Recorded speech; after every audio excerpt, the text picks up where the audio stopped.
Initially, I was trying to be objective, completely like get as realistic as I can. But then I did a very high profile case, which was the Erin Patterson case. And it was the first time that I had a very short period of time to do a drawing. I only was able to sketch in a kind of almost like an abstract expressionistic way. And that ended up telling more of her story. So from that point, I changed my direction. Now I am kind of abstract expressionist with my portraiture. They still maintain the realism, but I try and get the emotion in the color and the texture and the strokes. Color is such an amazing way of telling a story. I mean, Rothko and his reds and his blacks and his blues, you know, all of them convey a particular emotion. The same can be said about anything that we do. Red can convey anger and blue can convey sadness. And I don't consciously think about it. It actually just sort of descends in the room. I just let my intuition take over. I've become kind of fluent in being able to look at someone's face and snapshot and recall in a small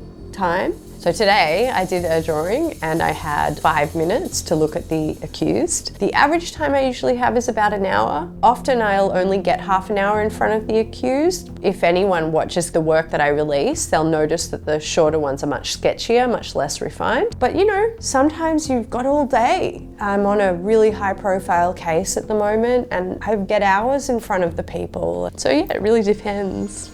I never went into art thinking I'm going to be a courtroom artist. Courtroom art is, in this strange way, something that you stumble upon. It requires a collection of very specific skills. My classical training has been a really important skill set, but I also studied animation. So I learnt digital illustration and also the movement of digital illustration. But then also, you have to be very fast, especially for life drawing. So that's the technical element. But then the practical element is that it's not a fine art job, it's a journalist job. So having the foundation is really important. It's like building a house, right? If you don't know the structural integrity of something, then it's going to fall over. And then allowing your own sort of storytelling to come in. You've got to tell a whole story in one image.